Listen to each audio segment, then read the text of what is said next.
Dear students, this particular game is of paramount importance. I hope you people are able to identify the couple of pictures on the screen. I have taken great pain in selecting the pictures and displaying them. The topic for the day is Hodgkin disease, and it can be asked as an essay or a short note, displayed as a chart, kept as a slide, and also a good number of 5-hour questions can be asked in this. Moreover, medicine, surgery, and pathology, all these subjects could expect theory questions from this. It is of importance, kindly correlate with rats. A case history. A 30-year-old female presented with a generalized weakness, a low-grade fever on and off.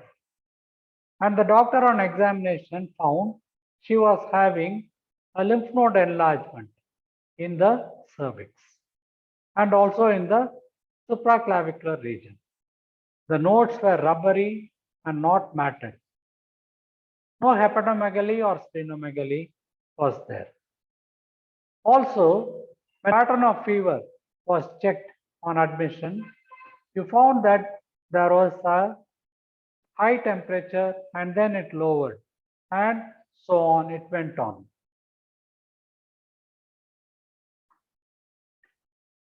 Further, the lymph node was resected, sent for pathology examination.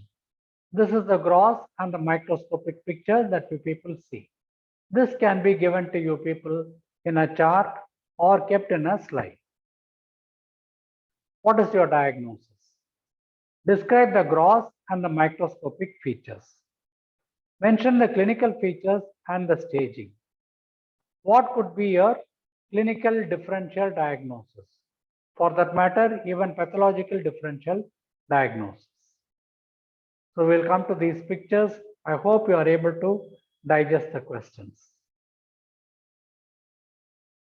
The gross picture again. So this can be given to you people. It is a mounted specimen measuring dash into dash into dash centimeters. The external surface is smooth. What we are seeing is only the cut surface. Grayish yellow to pale grayish white. The cut surface is solid, homogeneous, and it produces what is called as a cut potato appearance. There are no areas of hemorrhage or necrosis. So this again is a cut potato appearance, and there are some lines that I'm seeing. These are incomplete fibrous septae. Otherwise, it is a solid enlargement of the lymph node. In some cases, however, it is not solid. If I touch it, it will be quite soft, almost like a fish flesh. So the gross appearance can be described as a cut potato appearance or a fish flesh appearance. It is glistening and shiny in this case. Again, homogeneous, no necrosis. It is reddish here because they have just now dissected the specimen.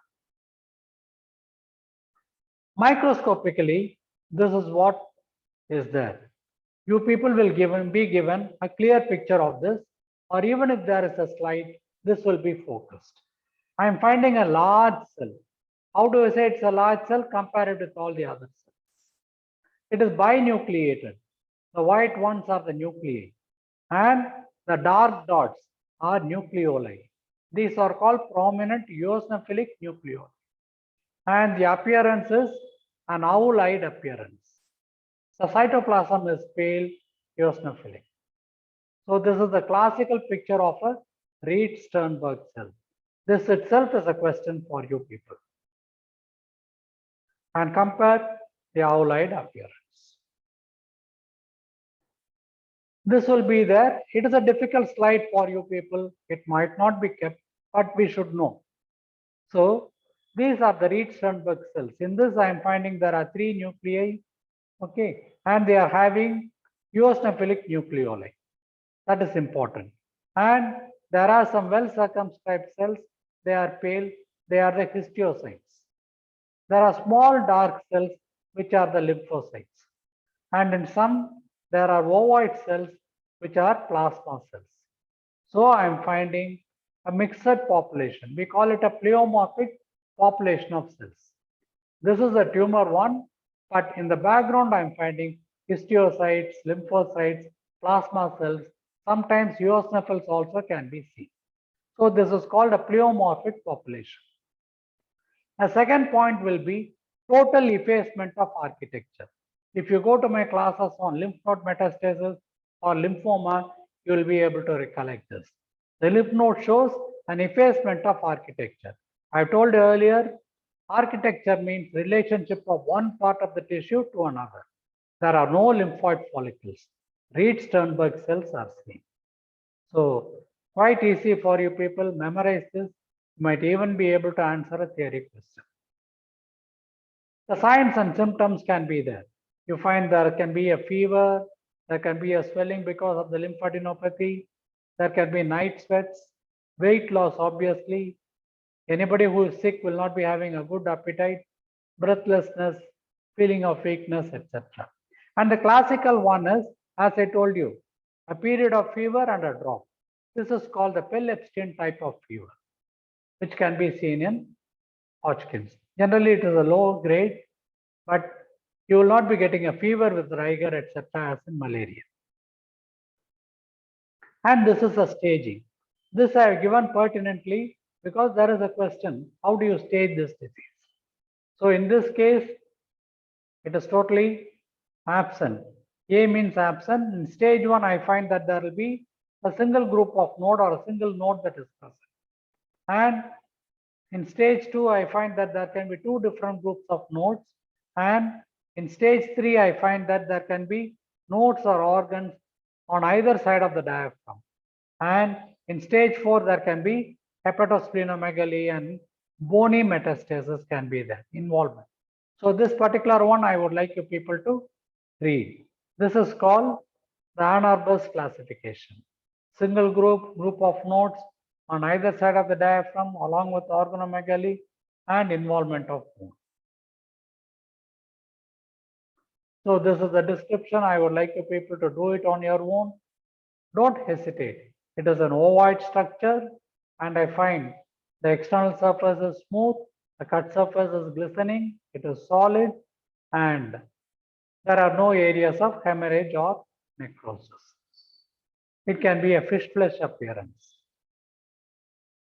And these are some of the variants. Sometimes you can get multinucleated cells, there can be mummified cells, uninuclear cells, etc. The variants of Reed-Sternberg cells I've explained in detail in my class on rats.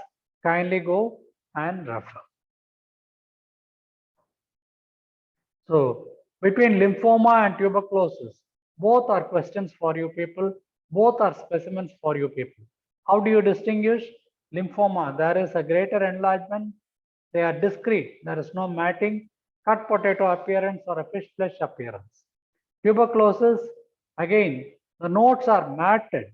I find that they are adherent to each other. This is because of perinodal fibrosis. Perinodal fibrosis holds the nodes together. This is called matting. Enlargement will be mild and there is caseous necrosis. Look at this irregular map-like area of caseous necrosis. Microscopically, you will see a granuloma. And both are university questions. If you answer one well, definitely the examiner will ask you the other. So kindly be fluent and refer rats. The importance is given over here. Anything can be asked for you people. See you in game 57.